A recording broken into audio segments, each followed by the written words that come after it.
à tous, ravi de vous retrouver pour ce rendez-vous d'information francophone sur Al-Oula, dont voici les titres. À Marrakech, son Altesse Royale, la princesse El Meriem, présidente de l'ONDE, préside le lancement officiel de la campagne panafricaine pour des villes africaines sans enfants en situation de rue. Son Altesse Royale donne également lecture d'un message royal aux participants au 8e sommet Africité. Célébration de la journée mondiale de l'élimination de la violence à l'égard des femmes. C'est parti pour 2 semaines d'activisme et de sensibilisation à cette cause. La campagne est lancée ce matin à Rabat. Dakhla, destination création à l'occasion du 11e Festival international de la mode africaine, vitrine de la beauté du continent, un marché peuplé de talents et de beaucoup d'esthétique.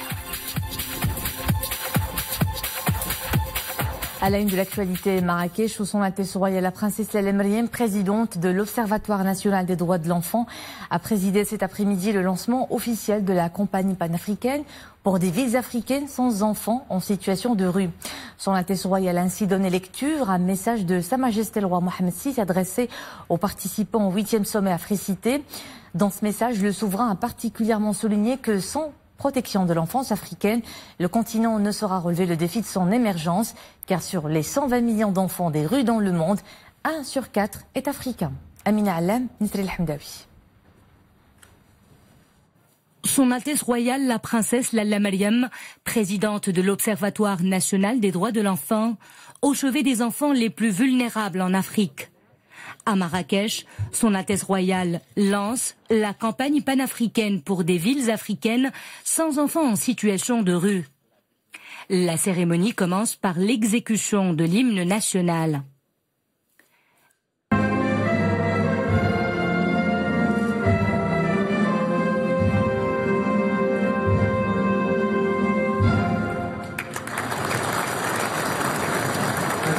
L'événement est ensuite marqué par la lecture par son Altesse Royale, la princesse Lalla Meriem, du message royal adressé aux participants au 8e sommet Africité à l'occasion de la mise en place de cette campagne.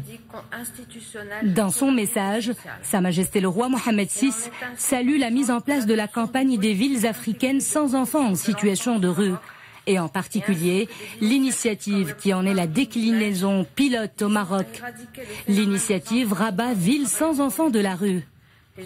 Le souverain fait observer que sur les 120 millions d'enfants des rues dans le monde, il en est plus de 30 millions qui survivent dans notre continent.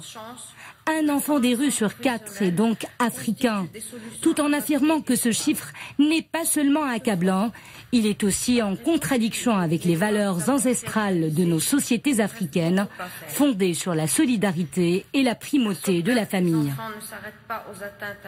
Comme les autres pays d'Afrique et du monde, le Maroc n'échappe malheureusement pas au défi que représente le problème des enfants sans abri, affirme Sa Majesté le roi, ajoutant qu'il ne s'agit donc pas de s'en tenir à la seule cérémonie de lancement de la campagne, ni de l'entamer sans la mener à bien. Il s'agit pour le souverain de concrétiser l'engagement effectif, structuré et durable des villes appelées à atténuer la vulnérabilité infantile dans un délai de moins de 3 ans. À travers cette campagne, souligne Sa Majesté le roi, notre ambition est de mobiliser le plus grand nombre de cités et de territoires africains pour que soient entreprises des actions tangibles et enclencher une dynamique nationale et continentale concrète. Le souverain relève que la mobilisation de toutes les parties prenantes nationales a d'ores et déjà abouti à des réformes profondes sur les plans juridiques, institutionnels, économiques et sociaux. Citant en exemple l'adoption d'une politique intégrée de protection de l'enfance au Maroc et d'un cadre décennal d'action, ainsi que des initiatives comme le programme IDMAJ visant à éradiquer le phénomène des enfants vivant ou travaillant dans les rues. Toutefois, poursuit Sa Majesté le roi, malgré toutes les louables avancées réalisées, il reste beaucoup à faire. La sauvegarde des enfants ne s'arrête pas aux atteintes à leur intégrité physique, morale et psychologique. Elle suppose la création des conditions d'un épanouissement économique, social et culturel. Le souverain affirme que le défi est à la hauteur de l'enjeu.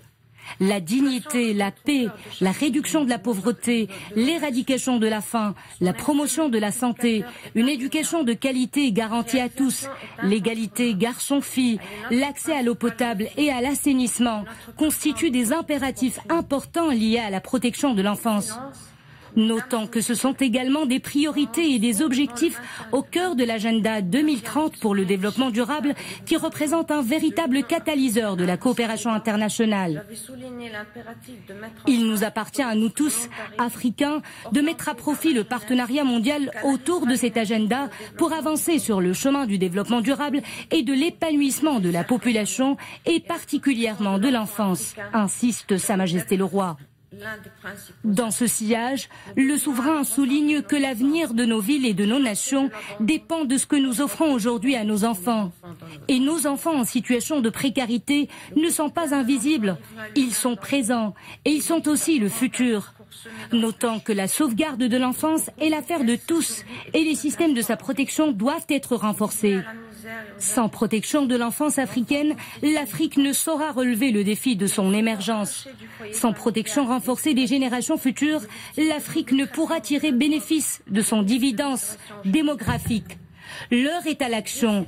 Il nous appartient de rendre les villes africaines véritablement dignes de leurs enfants, conclut Sa Majesté le Roi.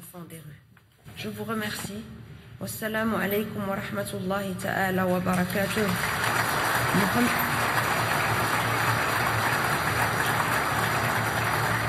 Mohamedin Sadis, Malikul Maghrib.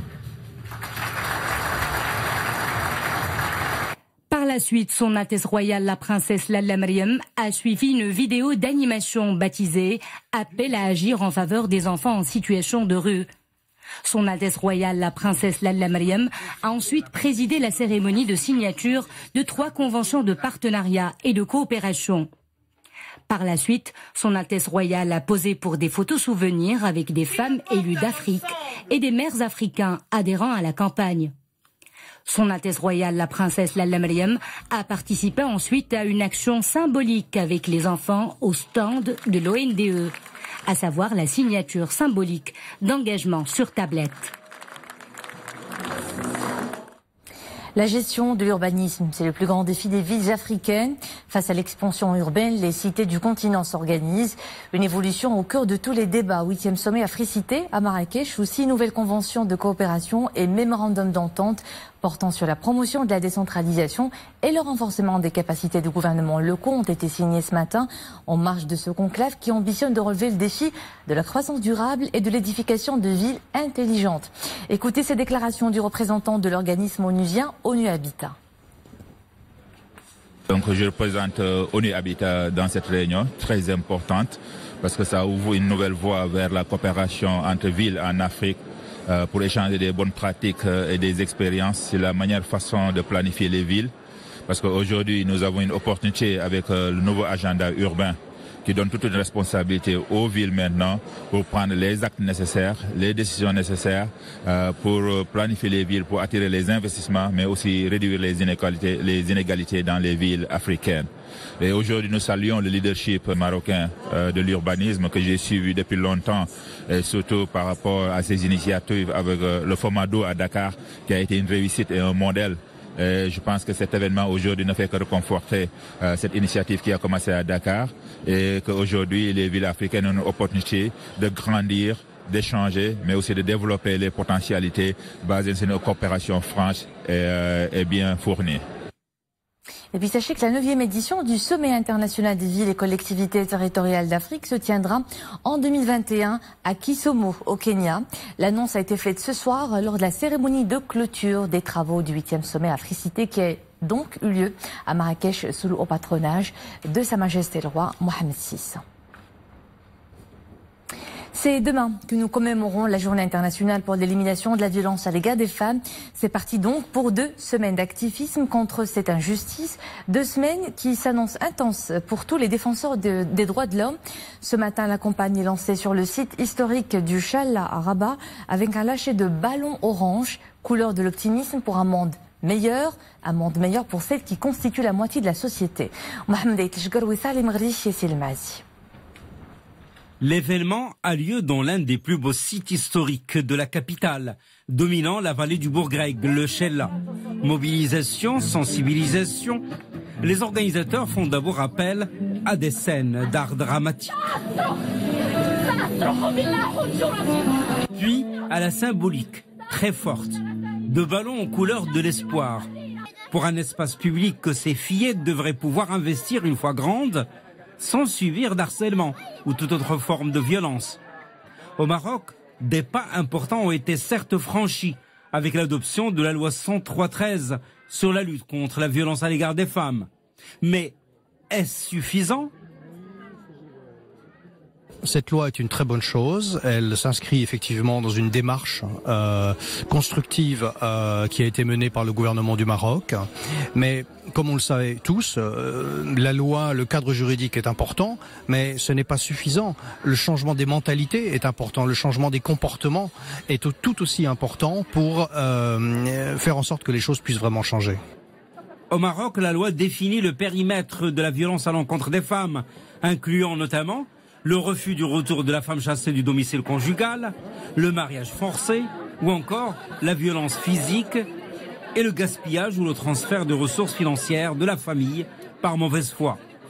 Pour faire valoir ce droit humain, 16 jours d'activisme contre les violences faites aux femmes sont lancés depuis Chella, depuis Rabat.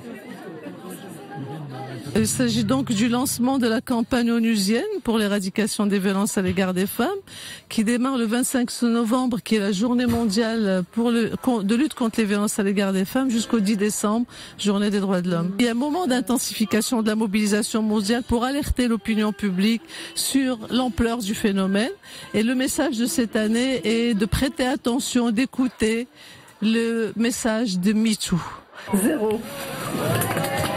Le top est donné par ce lâcher de ballons sous le thème « Orange et le monde, écoutez-moi aussi ». Des ballons orange qui s'élèvent dans un ciel presque dégagé après toute une semaine pluvieuse. Bon signe pour l'avenir de cette importante composante des droits humains au Maroc. Et on jette justement un coup d'œil sur les couleurs du ciel. Il a beaucoup plu hier dans plusieurs régions du royaume. 28 mm ont été enregistrés à Ifrane, 24 à Marrakech, 14 à Laayoune, 10 à Ouarzazate, 7 à Bni Mellal, 5 à Sidi Ifni, 4 à Rabat, 3 à Bouarfa, Larache, Kenitra, Taza et Tantan. Et 2 mm enregistrés à Oujda, Al-Husseima, Chaouen, Khalibga, Rachidia et Tiznit. Direction Addis Abeba où le Maroc a souligné devant le Conseil de paix et de sécurité de l'Union africaine l'impératif de l'adoption d'une approche globale, multidimensionnelle et multisectorielle dans la lutte contre le terrorisme qui s'articule sur le volet socio-économique, le côté religieux et le renforcement des instruments juridiques, sécuritaires et institutionnels. À Rome, une rencontre sur la migration s'est tenue hier dans le cadre de la 4e session du dialogue sur la Méditerranée, en présence de la secrétaire d'État aux Affaires étrangères et à la coopération internationale. À cette occasion, Mounia Bousta a affirmé que l'adoption du pacte sur la migration lors de la conférence internationale prévue les 10 et 11 décembre à Marrakech sera une occasion historique pour la réalisation d'une gouvernance globale de la question migratoire et la consécration du principe de partage de responsabilité, en ajoutant que le pacte de Marrakech permettra également de renforcer la coopération multilatérale qui réside dans le respect de la souveraineté des pays et la consolidation de l'action commune. Espace, l'agence spatiale américaine NASA s'apprête à mettre à exécution après-demain lundi à 20h GMT+1 l'atterrissage de la mission InSight sur Mars. Après un long périple de 6 mois dans l'espace, une manœuvre périlleuse et délicate sur la planète rouge, communément appelée la cimetière galactique, explique le Marocain Kamal Oudrairi, partie prenante de ce projet scientifique révolutionnaire. Kamal Oudrairi travaille à la NASA depuis une vingtaine d'années et il a joué un rôle clé dans de multiples missions, notamment c'est lié aux engins d'exploration de Mars, Curiosity, Rover, Spirit et Opportunity. Dans le reste de l'actualité, les Bahrainis votent pour élire à nouveau au Parlement.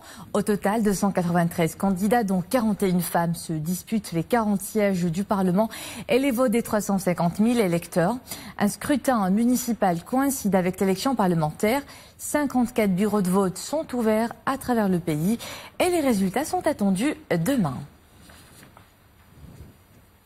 En Irak, le mauvais temps fait des ravages. 4 enfants et 3 femmes ont été tués dans des inondations qui ont submergé des milliers de maisons au nord de Bagdad. 3 personnes sont toujours portées disparues. On dénombre 3000 maisons sous les eaux et des centaines de familles ont fui leur domicile. Le pays s'attend à de nouvelles précipitations dans les 2 jours à venir. Gaza sous haute tension. Au moins 14 Palestiniens ont été blessés par des tirs israéliens hier lors d'une manifestation près de la barrière érigée entre l'enclave palestinienne et Israël. Mais un accord de trêve a tout de même permis d'éviter des heurts meurtriers. Comme chaque vendredi depuis mars dernier, des milliers de personnes ont à nouveau manifesté dans la bande de Gaza, mais elles sont restées à bonne distance de la ligne de séparation fortifiée. Des agressions israéliennes ont également été enregistrées en Cisjordanie. Une semaine après les premiers rassemblements du mouvement des Gilets jaunes qui ont lieu partout en France, de nombreux manifestants se sont retrouvés ce samedi à Paris pour crier leur colère. Ils dénoncent encore une fois la taxation des carburants. Un important dispositif de sécurité de 3000 forces mobiles a été mis en place pour protéger les lieux sensibles de la capitale, les routes, les gares et chemins de fer qui minent, ainsi que les plateformes logistiques. Les autorités avaient affirmé qu'elles n'allaient tolérer aucun débordement.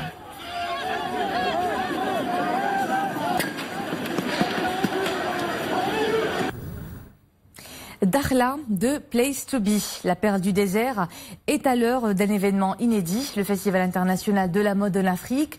Les grands stylistes du continent ont exposé leur nouvelle collection, des créateurs qui se sentent visiblement affranchis de toute idée de frontières pour conquérir d'autres marchés de la beauté. Lors de cette édition, de vrais talents confirment leurs griffes. À la tête du palmarès, un designer bien de chez nous, Nisri El Hamdawi.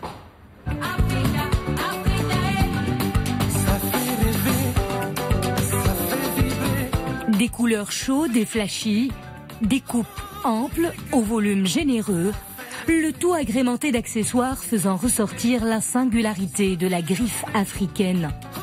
Sur le podium se dévoile la quintessence de la créativité d'une dizaine de jeunes stylistes africains. C'est la fine fleur des talents de demain qui confrontent leur savoir-faire au concours des jeunes créateurs de la 11e édition du FILMA à Dakhla. Et c'est un Marocain qui a eu le mérite de décrocher le premier prix, le jeune styliste Youssef Drissi. Ses créations respirent le renouveau. La collection que je présentais aujourd'hui, je l'ai nommée Late for Work, ce qui veut dire en retard au travail. Et c'est une sorte de confrontation, rencontre et de paradoxe entre deux environnements qui sont complètement juxtaposés. Le premier carré formel, on devrait forcément respecter les codes vestimentaires qui est le bureau et les uniformes du bureau, avec le côté complètement juxtaposé qui est la rue et la cool jeunesse de la rue. De participer à cet événement, c'est une grande fierté, vu que c'est l'ouverture pour le monde, pour l'Afrique. Donc je suis vraiment contente d'être là et faire partie des jeunes créateurs qui ont participé aujourd'hui au concours. La tâche a été rude pour un jury composé de grands noms de l'univers de la mode. Ces derniers repartent rassurés quant à l'avenir de la mode africaine. La relève est bel et bien là. L'avenir de la mode, on va dire qu'il est assuré. Parce que là, il y a beaucoup de jeunes, gens qui sont talentueux et qui se donnent à la mode. Quand vous regardez un peu ce qui s'est passé, le concours des jeunes créateurs, vous avez vu qu'il y a beaucoup des choses sublimes, des superbes choses. On a eu du mal à désigner le meilleur ou le gagnant. Nous avons eu ce soir la chance de découvrir les talents de demain et nous avons été là tous réunis pour juger les 3 premiers prix et je trouve qu'ils ont été à la hauteur. Et ça donne de l'espoir au domaine du textile au Maroc. Le concours Jeunes Créateurs du FIMA a décerné le 2e prix à l'Ivoirien Kevin Santoni. Quant au 3e prix, il a été remporté par le Burkinabé Black qui a donné un nouveau souffle au turban Touareg. À Dakhla, même la mode rassemble les peuples et jette des ponts de dialogue pour un avenir coloré à l'image de Mama Africa. Et c'était le mot de fin de cette édition. Ce soir à 20h30, c'est Nadia El Moudden qui vous accompagne pour une nouvelle édition complète en arabe. Agréable week-end à tous.